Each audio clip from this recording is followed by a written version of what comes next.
of character. Hallelujah. Nokukhuluma ngoku kuyashintsha ngoba ukukhuluma kwami kade kisempilweni yami endala. Hallelujah. Kwakukhuluma okungakhulumi ngoNkulunkulu.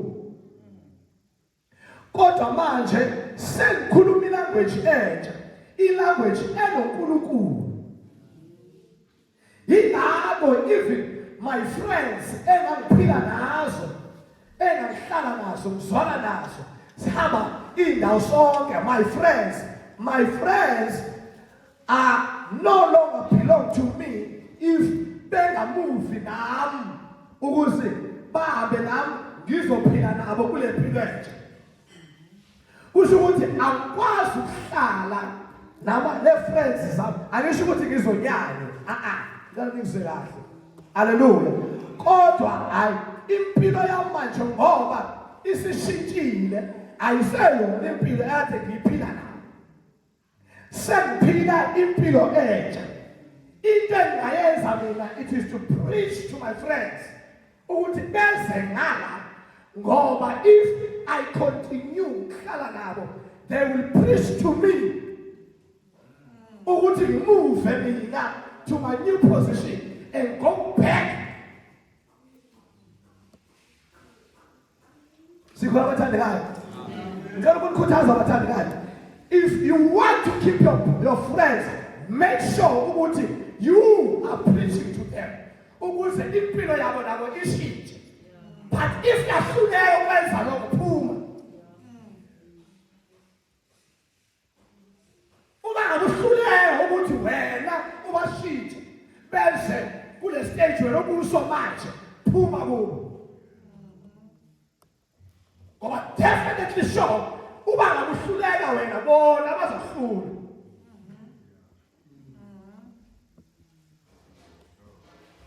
Sisakhona abathandekayo. So uma uthiwa sivusiwe noJesu, hallelujah, kusho ukuthi we have taken a new position.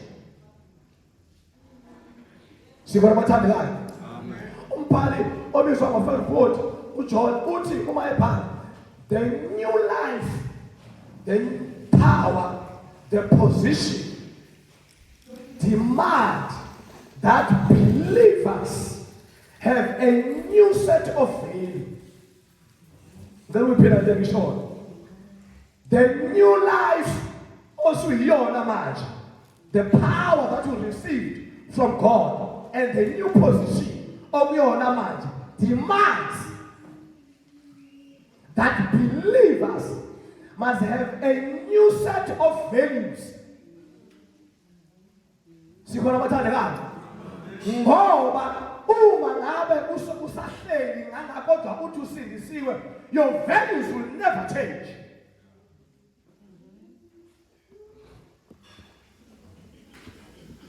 Sisaba sonke. Bese kuthiwa seated us with him, Christ, sivusiwe kunye naye, bese siyahlaliswa kunye naye. Sikhona.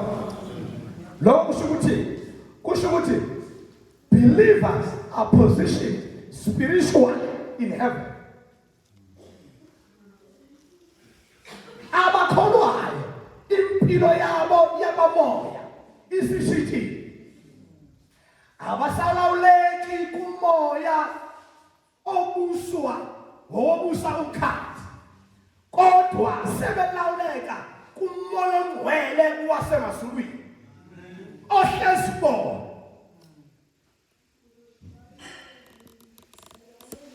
Oh, hallelujah. Kusho ukuthi lokho the Lord, the ruler of my old life, uma sengisindisiwe, no longer have power over my life, but a new ruler of heavens, which is the Holy Spirit, hallelujah, now rules my life.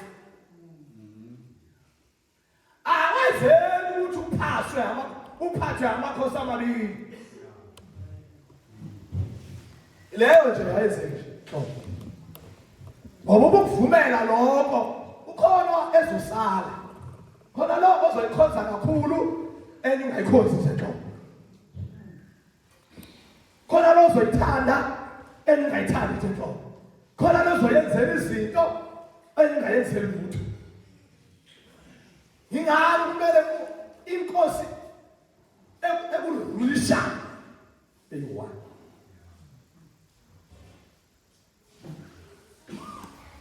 Sisekhona.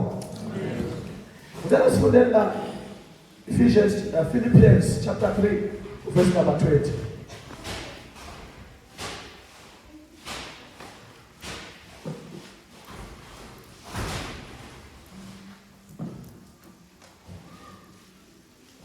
Believers are no longer earthly citizens,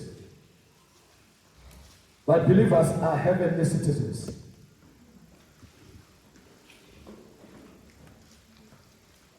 Philippians chapter 3 verse number 20. Kepha thina singabombuso wasezulwini. Singabombuso thina wakuphi? Sithi ngeXhosa uthina pha uthina ukhetha ibhokhwe ezigusheni. Yeah. Sithi ngaba kwaXhosa thina. Yabona igama lithi thina likhetha ibhokhwe ezigusheni. Igusha yethu. Amen. Ibhokhwe. So uma kuthiwa thina kusho ukuthi there is a difference. Akusakhulunywa nomuntu wonke. Kodwa sekukhulunywa nabakholwayo thina. Kepha thina, njalo uphindela kepha thina. Kepha thina singabombuso wasezulwini. Singabombuso wakuphi bazalwane? Hayi wasemhlabeni. Yes ma'am. Continue. Lapho futhi silindela khona ukuba kuvele umsindisi, inkosi uJesu Kristu. Yes, our citizenship is in heaven. Is also English. Hallelujah. Our citizenship, Tina, our citizenship is in heaven. Uma my citizenship kungayase zulwini ukuphila kwami kuveza izwi ukukhuluma kwami kuveza izwi.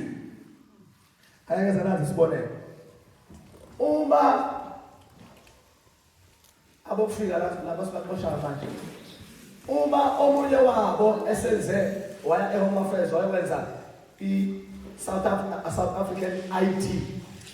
Usengowakhe. Sisiyabona amanye amagama uma sibaxosha abangenawo ama South African IDs yena uyasala noma ngihamba makhe ngizila ngithi uma sibaxosha abanye yena wenze njani ngoba kukhona into ayiphethe. Ay my God, yo my Jesus, ukhona into ayiphethe emvikela ukuthi noma engazalelwana la noma engalona uhlobo lwala kodwa into ayiphethe iyamvikela uma bexoshwa ba. Hayi Nkosi yami, hayi hallelujah. Kunjalo nathina bazalwane. Our citizenship is in heaven. Hallelujah. It's no longer on earth. Sikhona bathandekayo. Kusho ukuthi izinto ezenzeka emhlabeni azisichaphazeli. We are never affected. Izinto ezenzeka kuphi emhlabeni ngoba vele thina asingababala. Our citizenship is in heaven. Uma khulunywa ngabantwana baNkulunkulu khulunywa nathi. Ingakho bazalwane kumele sihluke.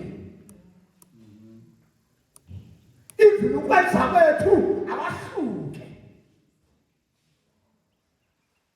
Oh hallelujah. Phila kwethu abahluke. Kusashile ephuma kulo nathi ukukhuluma kwakho ukwenza kwakho ukuthi usindisiwe akungaphelele emlonyeni la ekuhlaleni abazi ukuthi usindisiwe ngempela bangezwa kuphela kodwa abazi ukuthi wenze njani usindisiwe impilo yakho sekuyimpilo yasezulwini sidla ifa lasezulwini siyayo emhlabeni. My God, we are in the kingdom of heavens. Sila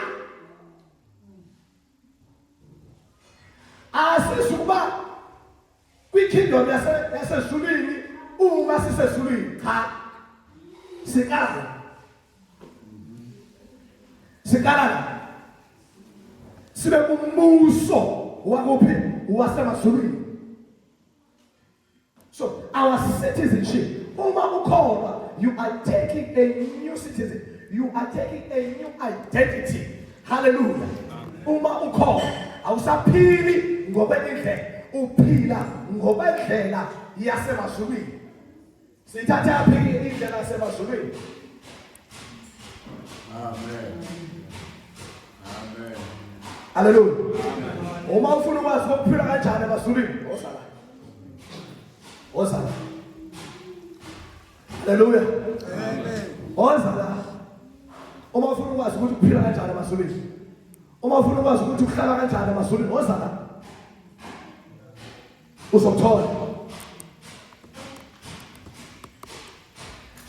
Sikhona bathandekayo. So our citizenship is in heaven. Tina bathandekayo because we sivusiwe kunye noJesu, sahlaliswa kunye naye uJesu. Hallelujah. Kusho ukuthi uJesu, he is our family, he is our brother uJesu. Amen.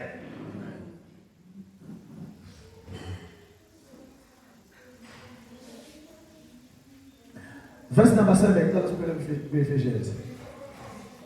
So follow verse 7.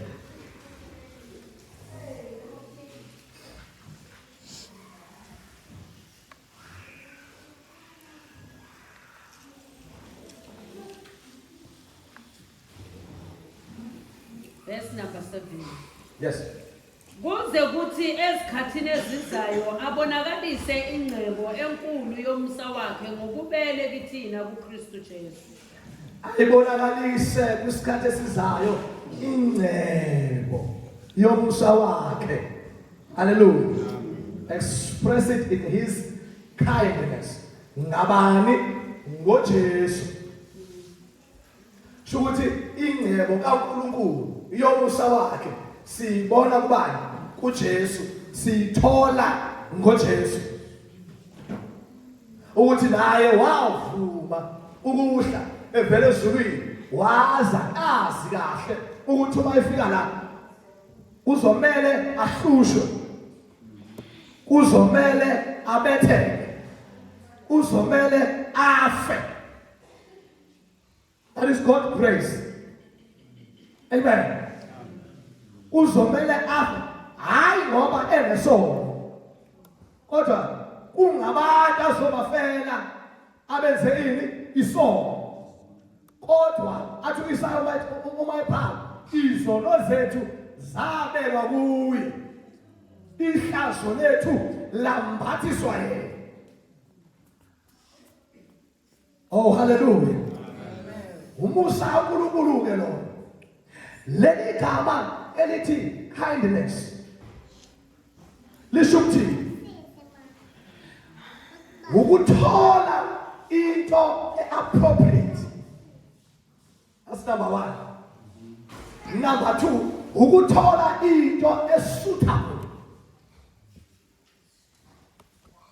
Sikhona bathandekayo.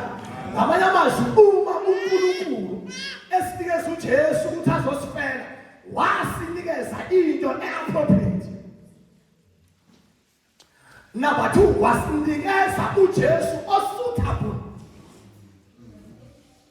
Ivela phi ke yonke lento? Ivela kwi-Old Testament. In the Old Testament, umuntu uma onile kwakumele eze nembuzi, noma eze nemvu, noma eze nenkomo. Hallelujah. uma engenazo lezi zinto kwakumele eze nedafu sithi leyo ngoba ngapha ukuthi akazi ijuba. Hallelujah. Amajuba awu2 akhithime lapha awulanda amajuba ngoba akanayo ibhuzi, akanayo imvu, akanayo inkomo, akeze nejuba. There is something common kulezi zinto engizibhalile. Hallelujah. What is common ngalezi zinto engizibhalile? Kusho ukuthi akuyona ibhuzi. Akuyona ibhuzi ebalulekile la. Akuyona imvu ebalulekile la. Akuyona futhi inkomo ebalulekile la. Hallelujah. Nejuba futhi alibalulekile. Amen. Kodwa there is something common kulezi zinto so engisibalile. Igazi elidingekayo ekuyilona uma umuntu eze nemvu yakhe umpristi angene nayo. Baba-ke naye umpristi wayengakwazi ukungena. Kwakumele kuqala ahlabe yakhe imvu egeza ezakhe izono. Ngoba ngaphandle kwenza njalo uzofela ngaphakathi in the altar. Sikhona abathandekayo. So in the Old Testament kusetshenziswa lezo zinto. But uma sifunda incwadi yamaHebheru iyasitshela ukuthi these things were not appropriate. Lezi zinto zazingekho suitable ukuhlanza izono. Kodwa khona imvu eyadingeka esuitable, imvu appropriate khona ukuze izono zikwazi ukugezeka. Igama laleyo mvu uJesu sindisa. Oh my God. Athi uJohane mayibhala ivangeli isahluko sokuqala uverse number 29 athi nathi imvu ethwala isuse sonke isono sehlabathi. Hey, saphuma bazalwane ebhuzini, saphuma enkukhini, saphuma enkomeni. Kodwa khona imvu appropriate.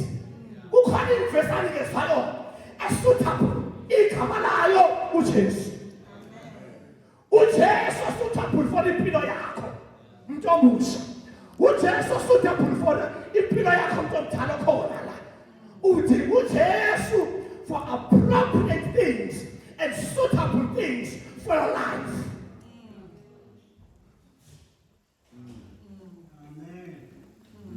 I amen. Amen. I amen. Amen. Ukhona uJesu owenza izinto zethu zihleleke bezingahlelekile. Ukhona uJesu olungisa isimo sesithe thina ngeke sesilume.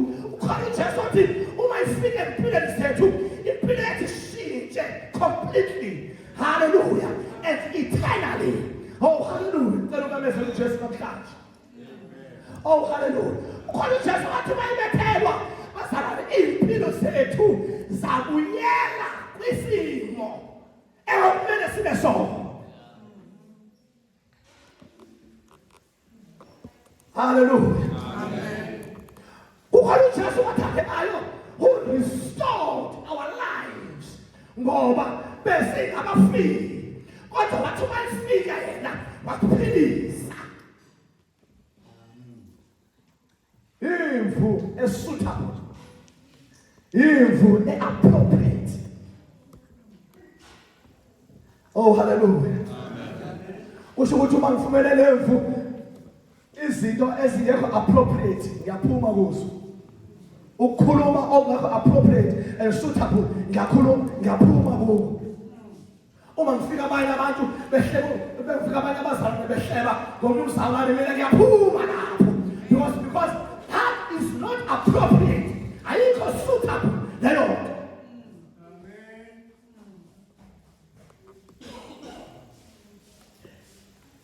Saba sonke.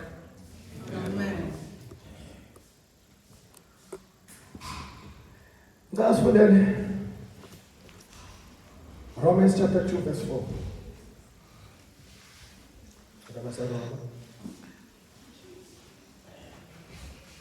number 2, verse number 4.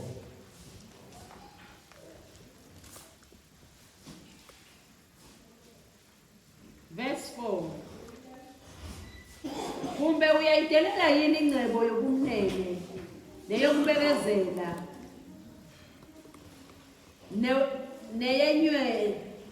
neyenyewe yakhe ungazi ukuthi ubumnene bukaNkulunkulu bukuyisa ekuphendukeni na? Ubumnene bukaNkulunkulu busisaphi? Ekuthini senze njani? Siphenduke. Ubumnene bakhe uNkulunkulu busenza senze njani bazalwane? Siphenduke. Ukhona uthi siguquke. Hallelujah. Uma kuthiwa ngiphendule, uma ngabe kade ngiya this side bese kuthiwa ngiphendule, ngiphenduka ngodonke ndiye this side. Sikona bathakayo baba phenduka ndo ok. Change of mind, change of character. Diphenduka ndonke. Angithi kathi ngiyala. Bese uthi ngiphenduke. Ndiya ndonke ngala. Sikona bathakayo. Angithi uma ngithi ngiphendule. Ngisale ngitshekile ukutsheka ngithi. Ngabe kahle. Akukho ukuphenduka lo. Usho ukuthi my mind and character sasele.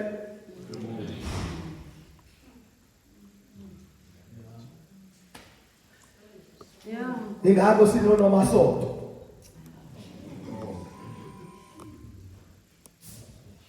Ama-church owazi abantu ababi isonto waziwa yena ngoba engene emnyangweni wesonto ukuthi ungumzalwane. Mohlangana naye kaPrempa kanye nomzalwane unomasonto lo. Ngiyaqolisa uma ngabe khona ekhapha lomuntu ukuthi hallelujah. Change of mind. Ubumnene kaNkulunkulu busenza siphenduke bazalwane. Siyashintsha completely.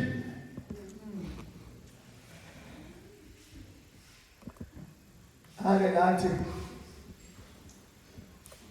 uma ngingaya endaweni yakini ngifike ngibuze ngawe bese ngiyalahleka. Ngifike ngibuze senza isibonelo bamathesha la asiyena la. Ngifike ngibuze la ophongolo bafuna la hayi ngicela nikhombise lo mfundisi umathesha. Bavela bathi abantu basophongolo. Mana-ke. Umathele thina simaziya kakhona. Manje wena uma ukhuluma ngomfundisi uyasiqala. Iza ngithathayo noma athi umbalo ngathi shwela ngempela. Uyabona lokhuluma kanje uyena nje impela nje. Asimazi thina ekholwa. Mina ngazi umuntu ngoba kuyenzeka ukuthi ngoba ngila ophongolo shumayela kakhulu ngizemjulukile. Uma ngifika ngale ngakithi angaziwa ngale nto engikhuluma ngayo.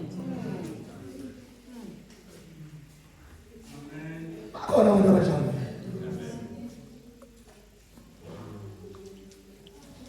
Nokuthi ngilanje babathethe mhlawumbe uma ungafonela nje ubaba nje umbuzo hayibo umzukisi uphi wona angamazi. Angazi ukuthi uphi. Simgcine last month. Mina ngifike ngaqamba amandla la kathi ngiphume ekhaya. Bazali bami bayazi ngafike ngashumayela. Nibusiseke futhi. Nibusiseke futhi. Uma usiya uyofika ekhaya angaziwa ngalento engiyiyona. La ngaziwa ngenye into nje. Hallelujah. So siyaphenduka bazalwane ubumnene bukaNkulunkulu busenza senjani siphenduke. Asifundele khona la kuRomans chapter number 12. So qala ufunda ku verse number 1.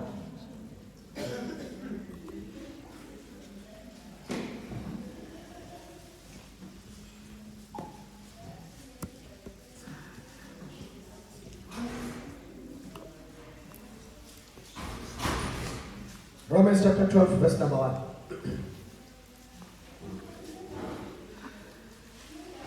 Romans 12 verse 1. Yes. Ngakho ngiyancenga bazalwane. Uthi uPaul ngenza njani? Ngiyancenga bazalwane. Ngobubele bukaNkulunkulu ukuba ninikele imizimba yenu ibe ngumnikelo ophilileyo, ongcwele, othandeka kuNkulunkulu. Bamba lapho.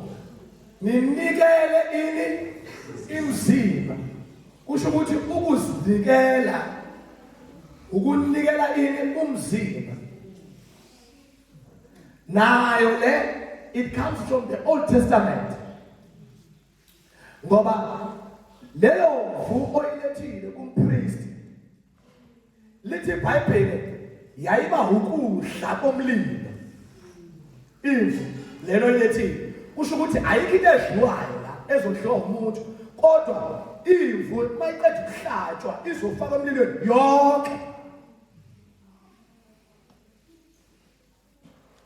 Hallelujah. Njengoba thina sizihlaba imbuzi sisiyalungisa qede sidliwe ithini. Sengishilo njalo. Sengishilo njalo. Siyazihlaba thina imbuzi bese qede sidliwe bani? Thina futhi. Sihlaba sithi siyalungisa. Hallelujah. Kodwa bese sidliwa ithina futhi. But ibihlatshwa in the Old Testament ibisifaka emlilweni yonke.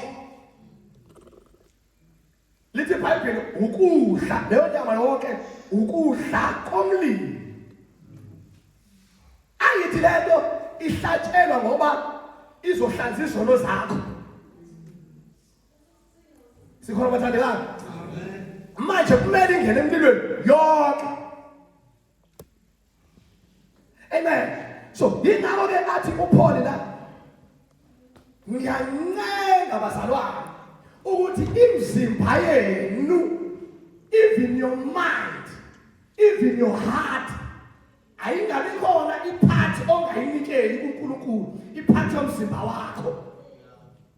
Each and every part yomzimba wakho inikele kuNkulunkulu.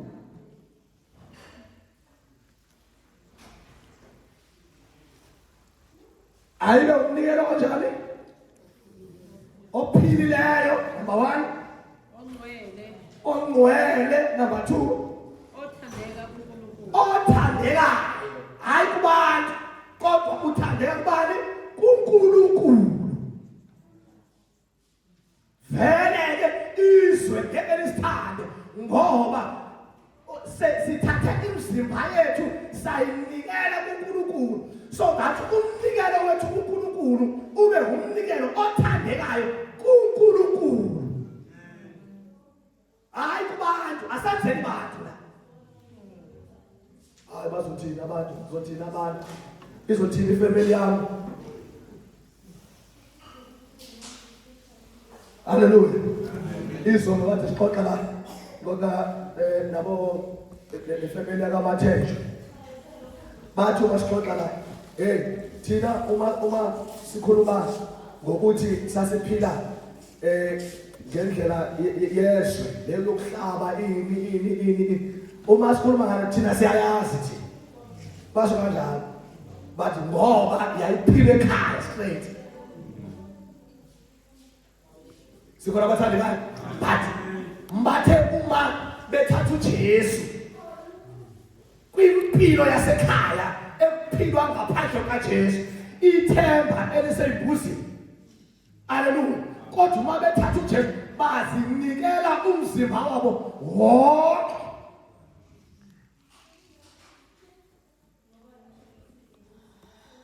Asiqhubeke. verse 2. Verse 2, yes. Ningalingisi lelizwe Ningalingisi ngoba uthatha ngabazalwane la. kodwa niguqulwe isimo ngokwenziwa ibentsha ingqondo yenu. Ingqondo yenu, change of mind, ayiguqulwe ngayo.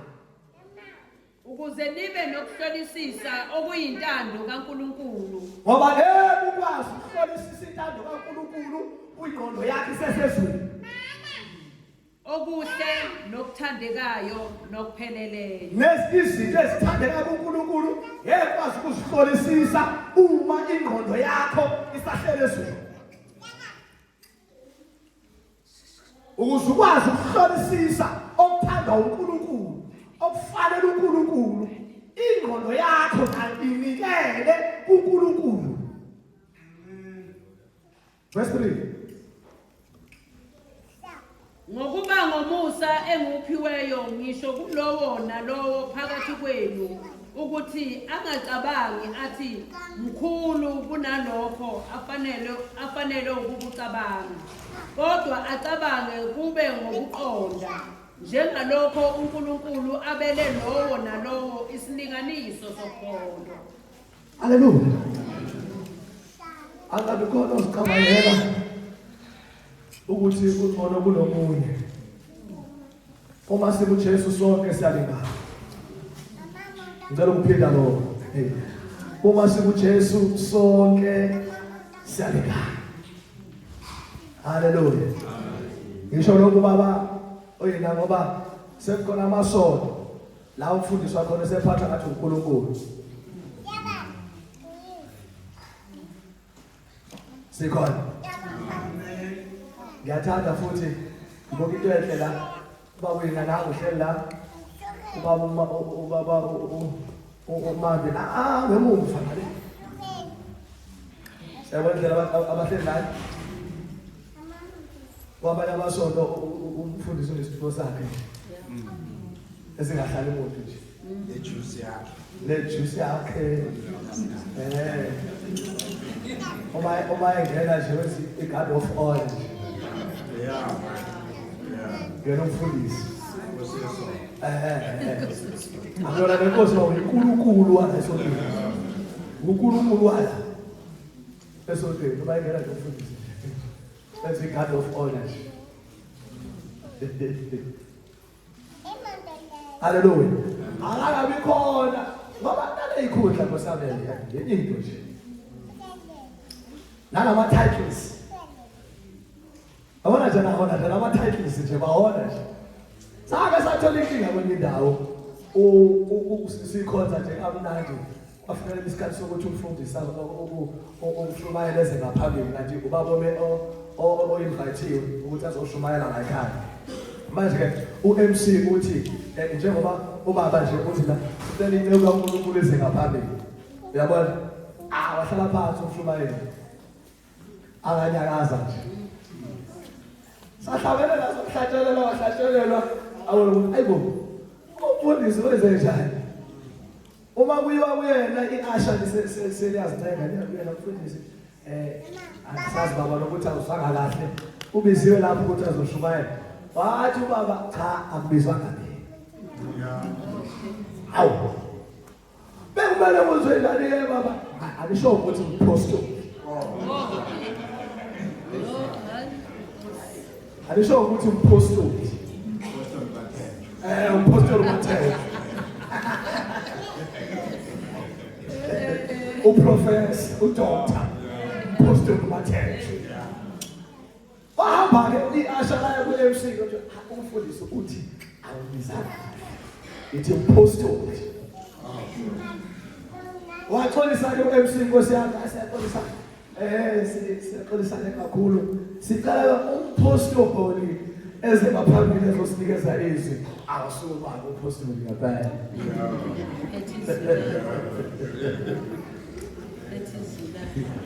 Ngoba uzicabangela ukuthi mkhulu kunabanye.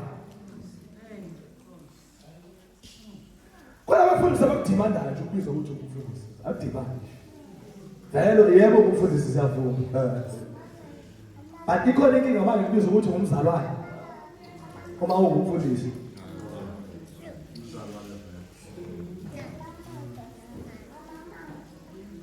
Hallelujah. Amen. No lady pastor njani?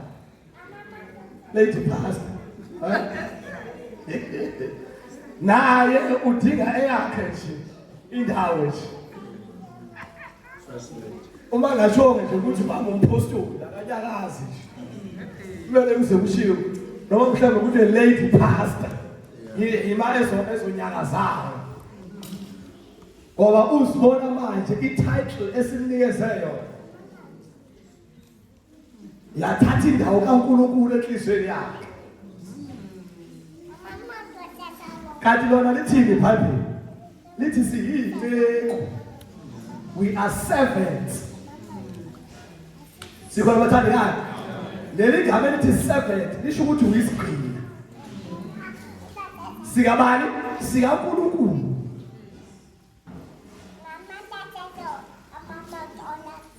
Sikhona bathandekayo. Kusho ukuthi ngiyalingana. Uma umfundisi sonke siyalingana. Ayekho omkhulu kunomunye. Siyalingana. Hallelujah. Amen. So, the kindness of God isenza sithole izinto ezi-appropriate. Zonke lezi zinto engikhuluma ngazo. Uma umusa kaNkulunkulu ungafikanga kuthini, i-kindness yakhe ingekho kuthini, sizobamba lezi zinto ezingekho appropriate and suitable for us. Hallelujah. Kodwa his kindness asitshengise yona. Nathi siyakwazi ukuyitshengisa kwabanye abazalwane.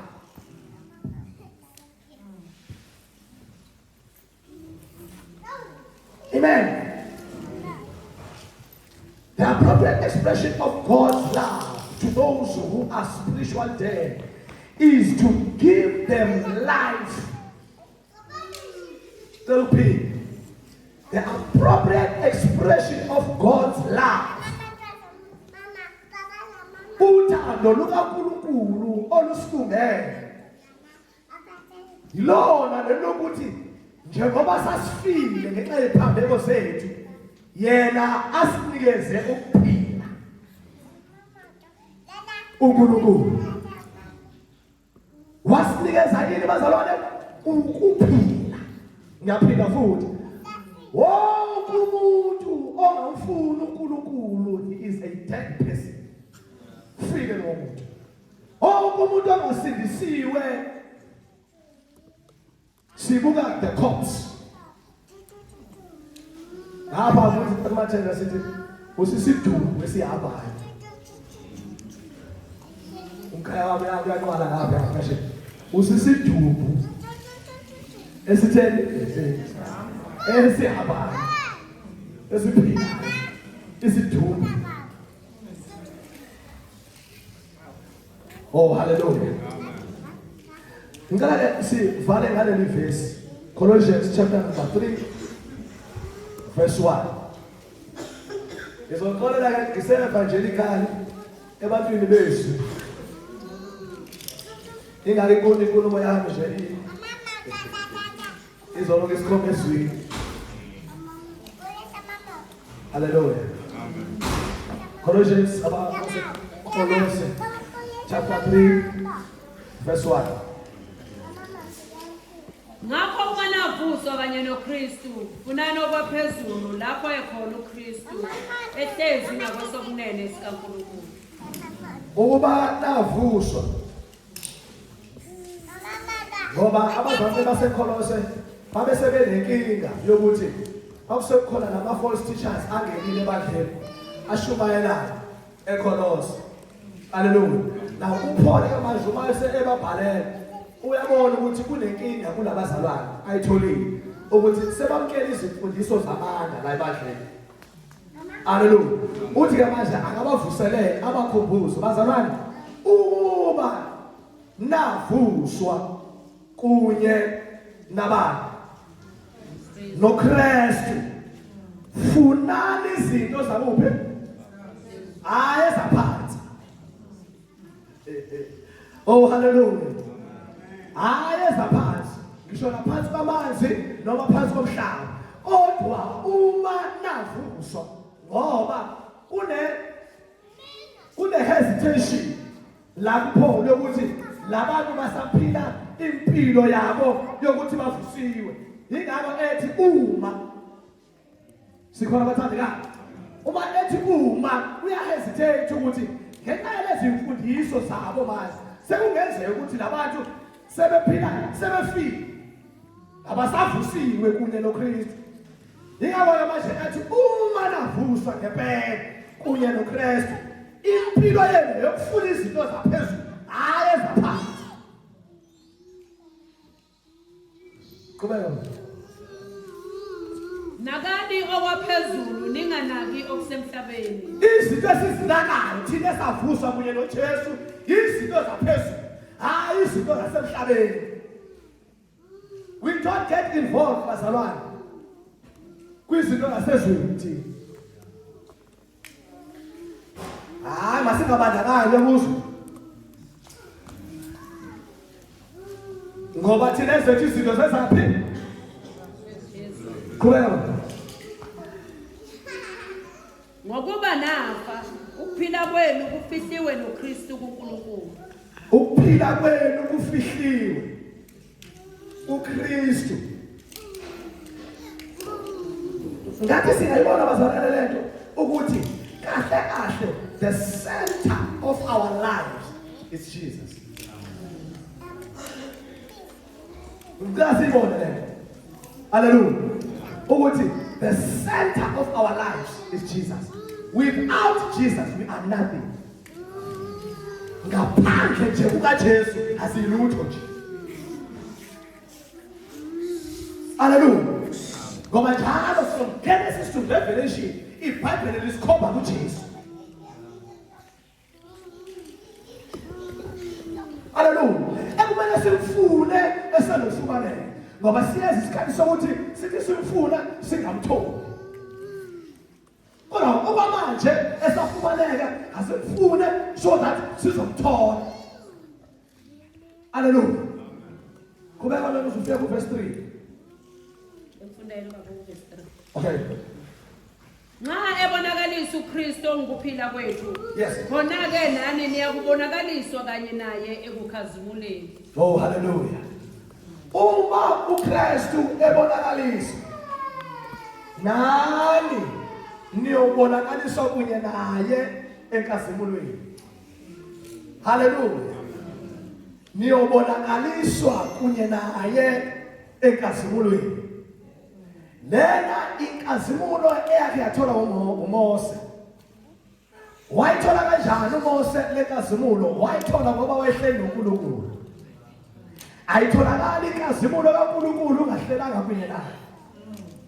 Lithi iBhayibheli uMose wahlala noNkulunkulu. Uma sebuya entabeni ehleli noNkulunkulu, uma bebheka amaIsrayeli bathi cha akamboze manje ngoba asakwazi ukubuka.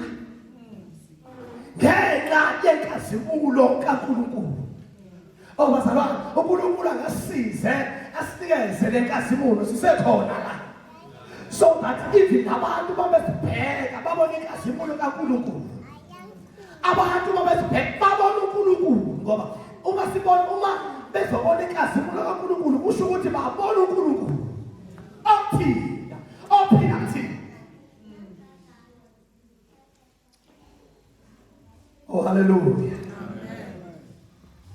So uJesu uma sihlezi, uma ebonakaliswa siyofana naye. Amen. Awubona umhlabelo lokho osho kanjalo. Ayithi ngabonakala. Thina sofana naye.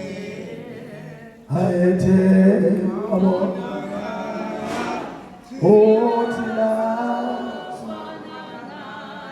oh Tina sofana oh Tina sofana naye uma ebonakaliswa kodwa ukufana naye kusekutheni sihlale kuyena. Ukufana naye kusekutheni siphile impilo esemazulwini sila emhlabeni.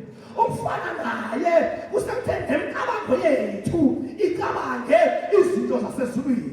Ukufana naye ngisho nenkulumo yethu ikhulume izinto eziphilayo, izinto ezisemazulwini. Abantu bathi uma ukhuluma ngumzalwane bathi abantu ngathi angathula aqhubeke njalo ekhuluma ngoba njalo into ekhulumayo iyabaphilisa abazalwane ngoba ngeke phela ibaphilise usacabanga izinto zasemhlabeni izabaphilisa inkulumo yakho. Abantu uma usuphila uhlala noJesu ucabanga izinto zasemazulwini. Oh hallelujah. Oh hallelujah. Ukuphila kwethu so that sizoyithawula inkazimulo. Oh hallelujah. Akube ukuphila okuJesu Inkosi. Hallelujah. Njengoba savuzwa noJesu Inkosi sahlaliswa naye. Oh hallelujah. Imicabango yethu sekuyimicabango yasezulwini. Izinto esizilandelayo izinto ezisisa endleleni yasezulwini.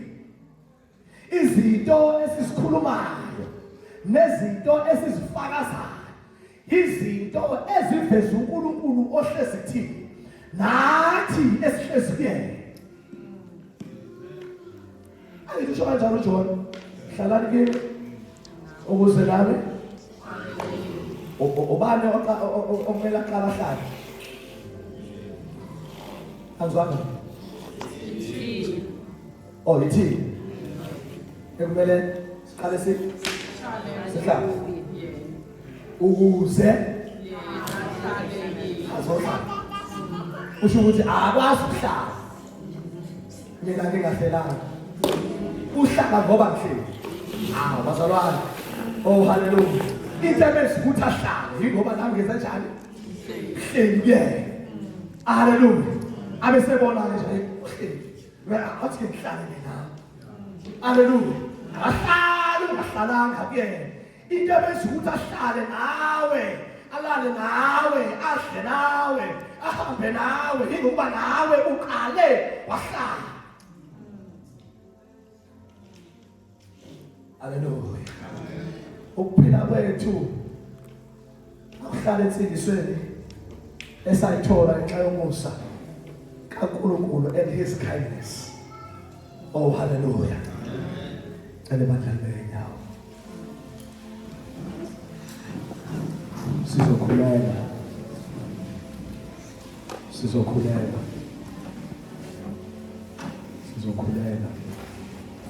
One thing which is very important with salvation, ukuthi umzalwane akayenze lento ebizwa ukuthi i-confession, ukuhlambuluka. Sikhona abathandekayo futhi ayikho enye indlela.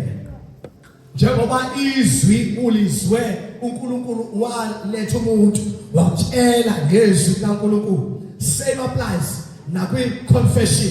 You need to pass through umuntu. Amen. Uconfess izono zakho so that no muntu oconfessa ke azokukhulekela. Beza bakhuluma izenzo zabo verse 19. Abaningi kubo ababenza imlingo babuthana ndawonye, izincwadi zabo bazishisa phambi kwabo bonke, bahlanganisa amanani azo, bafumana ukuthi ayizinhlamvu zesiliva ezizinkulungwane ezingamashumi ayisihlanu. Ngiyabona ivangeli lenzayo. Bazalwane, ivangeli liyahlukanisa. Akulona uma ivangeli elishunyayelwa ngumfundisi lingahlukanisi, akulona ivangeli le. Ivangeli liyamhlukanisa umuntu nesona. ivangeli ke lelo. Ungqo wevangeli. Sikhona bathandekayo. Ivangeli liyamhlukanisa umuntu nesono. Liyamsusa umuntu endaweni enesono. Ivangeli. Oh hallelujah. Lithi leli Bible after sebevile ukushunyayelwa kwevangeli beza bazokhuluma izinto abebekade bezenza, abebesebenzisa ama magics, beza nezinto ababezisebenzisa bedla imali yabantu ngokwenza imlingo. Haleluya. Beza nalezo zinto nezincwadi ngoba nokwenza umlingo kuyafundelwa namhlanje. Ukuthi sesiyabona ukuthi akuyona into yanamhlanje ade yabakhona into ukuthi umuntu afundele ukwenza ama magics. Haleluya. Kodwa sebezwe ilizwi kaNkulunkulu benza ukuthi balande incwadi emakhaya kwabashumlilo omkhulu la zafakwa lezi incwadi zama magics. That is the change of mind. Ngoba ukuphenduka uma usuzwe ilizwi likaNkulunkulu kusho a change of mind. That is number one. Awusacabangi ngendlela okade ucabanga ngayo. You have a new thinking now. Usucabanga ngezinto ezipositive kuphela. Usucabanga ngoNkulunkulu kuphela. Ucabanga ngokukhuleka, ucabanga ngokufunda iBhayibheli, ucabanga ukuya kuma-Bible studies. Hallelujah. Konke nakuhlangana khona ukhuluma ngoNkulunkulu. Yona into encabangayo leyo. Umhlangana nabanye abazalwane sikhonza aphi kule weekend. Next month sikhonza aphi because there is a change of mind. Number two, kuphenduka kusho a change of character. Oh hallelujah. Asikwazi ukuthi sisindisiwe abantu mabesibuka sisafana nesikhathi singakasindiswa. Akubekona ukuhluka. Oh hallelujah. Ingane isangoma uma sindisa isangoma siyazilahla insimbi. Anazi bani sibiza ntoni lapha kaZulu into ezifana nezangoma. Ayeza. Ubuhlalo. Yes. Siyabona? Yes. Sikhona bathandekayo. Uma umuntu esindiswa zilahla lezo zinto. Amen. Uma umuntu esindiswa uyahlukana nempilo ebekade iphile ngayo. Abesephila impilo entsha. Hallelujah. Uma umuntu ezwe izwi athi uPaul bayibhalela ibandla laseRoma, ivangeli lingamandla kaNkulunkulu. Ivangeli. Hallelujah. Lingamandla kaNkulunkulu. Lingamandla liyasindisa ivangeli. Hallelujah. Amandla okhuluma ngayo, it is the dunamis power. Hallelujah. Amandla angena kulinganiswa nalutho. Amandla kaNkulunkulu. Ivangeli. Lingamandla ivangeli.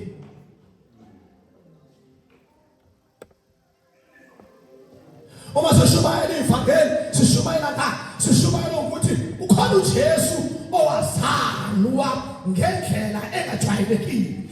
Ivangeli lelo. Owazalwa ngentombazana engazange yahlangana nendoda. Ivangeli lelo. Ukhona uJesu owabethelwe eziphambanweni. Ivangeli lelo. Ukhona uJesu owafa wangcwatshwa. Ivangeli lelo. Ukhona uJesu after 3 days owafa wathi selefile wavuka after 3 days. Ivangeli lelo. Oh hallelujah. Ukhona uJesu othethelele izono zethu. Ivangeli lelo. Ukhona uJesu owamukelwa ukuze abe inkosi nomsindisi wokuphila kwakho. Yilona ivangeli lelo bazalwane. Yilona ivangeli lelo. Oh hallelujah. Elitholakala ngoJesu. Hayi ngokuhamba isonto. Hayi ngokuba yimemba yasesontweni. Kodwa litholakala kuJesu. Hey, elitholakala litholakala sokho Zion. Oh, hallelujah. Hallelujah. Hey, uyasindiswa umuntu ekhotha eZayoni engaphumili, asindiswe aphile impilo engcwele ehlala eZayoni, ashumayela ivangeli eseZayoni. Amen. Ngatanizwa lento likhuluma.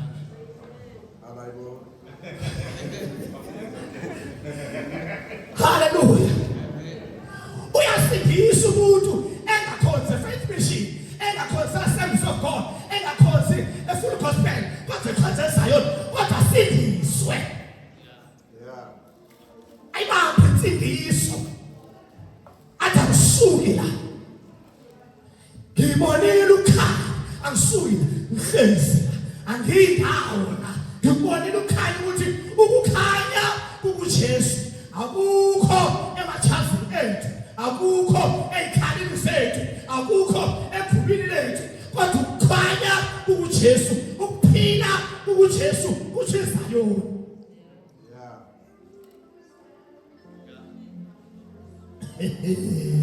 Hallelujah. This is Zion was young. Hey, this is Zion lithi umfana uyahlala engatholi umfana. Oh, hallelujah. Azidile ephela ubungcwele uSizayoni njalo. Lithi intombi yahlala intombi ngoba ibamba usindiswa kwayo igcinile. uSizayoni njalo. uSizayoni njalo. Lithi Zayoni, hey, izalo esindisiwe yahlukana nokuzibopha ngey'ntambo. Ngoba liyazi ukuthi i-protection yalo manje isihlezi kuJesu, ayisahlele ey'ntambini.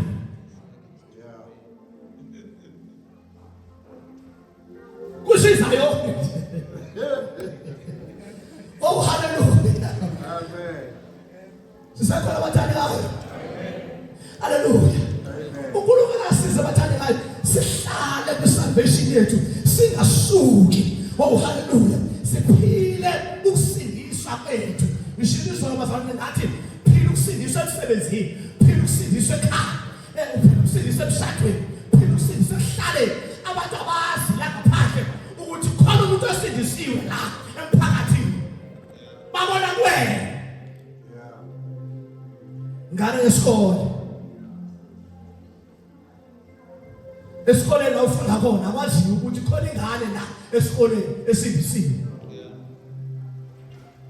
Ethola uJesu. Hallelujah. That is salvation. Oh, amen. Amen. Bazali benyawo. Sesiyakhuleka egameni likaJesu. Oh, hallelujah. Thank you, Jesus. Thank you, Jesus. Baba Jobe.